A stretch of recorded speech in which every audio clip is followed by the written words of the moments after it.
يا ربي بالمصطفى بلغ مقاصدنا واغفر لنا ما مضى يا واسع الكرم. അപ്പോ പ്രസവിക്കപ്പെട്ട കുട്ടിയുടെ ചെവിയിൽ ബാങ്ക് കൊടുക്കൽ മാത്രമല്ല, വലത്തെ ചെവിയിൽ സൂറത്തുൽ ഇഖ്ലാസ് ഓതലും ഇന്നി ഉഈദുഹാ ബിക വദുർരിയ്യതഹാ മിനശ് ശൈത്വാനിർ റജീം എന്ന ആയത്ത് ഓതലും പ്രത്യേകമായി സുന്നത്തായിട്ട് മഹാന്മാര് പഠിപ്പിച്ചതാണ്. അപ്പൊ അത് മഹതിയായ ഹന്നത്ത് ഉമ്മ റളിയല്ലാഹു അൻഹ, അവിടുത്തെ കുട്ടിയായ മറിയം റളിയല്ലാഹു അൻഹ കയ്യിൽ കിട്ടിയപ്പോൾ ആദ്യമായി ഓതിയതാണ്. അതുകൊണ്ട് നബി തങ്ങൾ പറഞ്ഞു, ഏത് പ്രസവിക്കപ്പെടുന്ന മക്കളാണെങ്കിലും അവര് ശൈത്വാൻ വന്നിട്ടൊന്നും മുറുക്കിപ്പിടിക്കും. ആ മുറുക്കിപ്പിടിക്കുമ്പോഴാണ് കുട്ടികളൊക്കെയും കരയുന്നത്, നിലവിളിക്കുന്നത്. പക്ഷേ 2 കുട്ടികളെ ഇബ്ലീസ് തൊട്ടിട്ടില്ല. അതാരാണ്? ഇല്ലാ മറിയമ വബ്നഹാ. ഒന്ന് മറിയം റളിയല്ലാഹു അൻഹയാണ്, മറ്റൊന്ന് മറിയം റളിയല്ലാഹു അൻഹുവിന്റെ മകനായ റൂഹുല്ലാഹി ഈസാ അലൈഹിസ്സലാമാണ്. അപ്പൊ ഹബീബായ തങ്ങളെ ശൈത്താൻ തൊട്ടോ? നമ്മുടെ മുത്തായ, നമ്മുടെ കരളായ സയ്യിദുൽ വറ മുഹമ്മദുർ റസൂലുള്ളാഹ് സ്വല്ലല്ലാഹു അലൈഹി വസല്ലമ തങ്ങളെ ശൈത്താൻ തൊട്ടിട്ടുണ്ടോ? സുബ്ഹാനല്ലാഹ്. ഹബീബായ തങ്ങളെ പ്രസവിച്ച വിവരം ശൈത്വാന് അറിയുന്നത് തന്നെ സൂര്യൻ ഉദിച്ചിട്ട് ഒരുപാട് നേരം കഴിഞ്ഞിട്ടാണ്. നബി തങ്ങൾ പ്രസവിക്കപ്പെട്ടത് സൂര്യ ഉദയത്തിന് മുമ്പാണ്, പ്രഭാത സമയത്താണ്. സൂര്യൻ ഉദിക്കുന്നതിന് മുമ്പ് തന്നെ, സുബഹിന്റെ തൊട്ടു മുമ്പ് തന്നെ റസൂലുള്ളാഹി തങ്ങൾക്ക് ആമിന ഉമ്മ റളിയല്ലാഹു അൻഹ ജന്മം കൊടുത്തു. ശൈത്വാൻ അറിയുന്നത് സൂര്യൻ ഉദിച്ചിട്ടാണ്.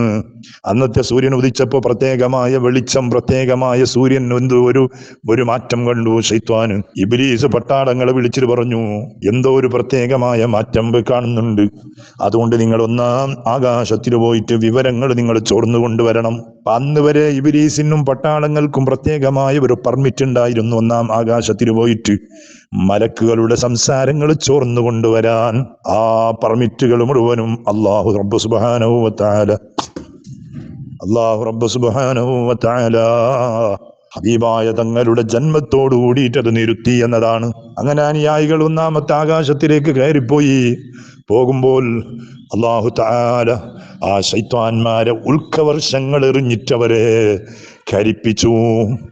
ആ പോയ ശൈത്വാന്മാർ തിരിച്ചു വന്നു, ഭാഗങ്ങൾ മുഴുവനും കരിഞ്ഞ രൂപത്തിൽ, കത്തിയ രൂപത്തിൽ. ശൈത്താൻ ചോദിച്ചു, അല്ല എന്തു പറ്റി?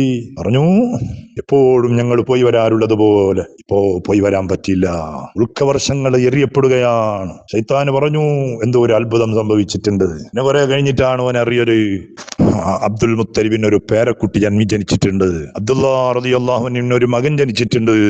അന്നാണ് ഇബ്ലീസ് നിലവിളിച്ച് കരഞ്ഞ ദിവസമായിരുന്നു.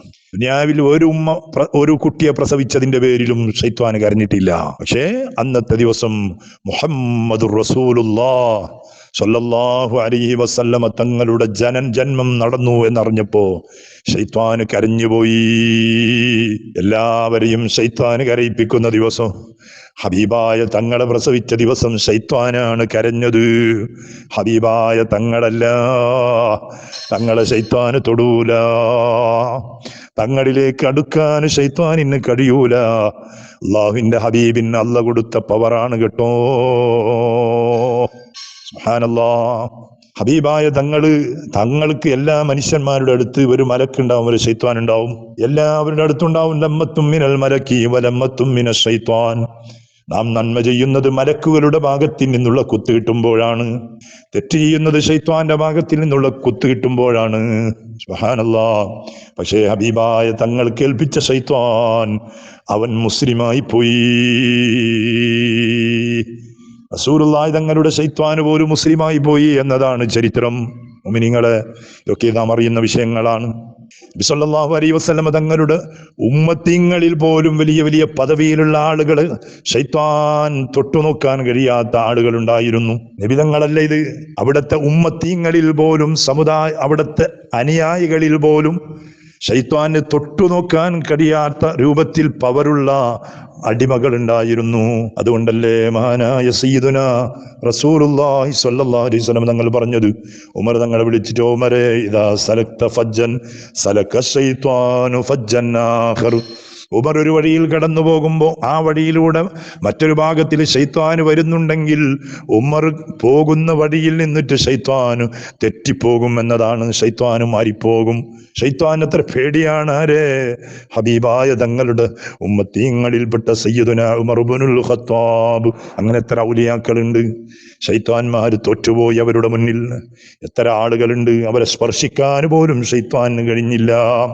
അപ്പോ എല്ലാം കൊണ്ടും ശൈത്വാനീയത്തിന്റെ ബുദ്ധിമുട്ടിൽ നിന്നിട്ട് നമ്മുടെ മക്കളെ രക്ഷപ്പെടുത്താൻ നാം ഓതിക്കൊടുക്കൽ സുന്നത്തായി പഠിപ്പിച്ചതാണ്.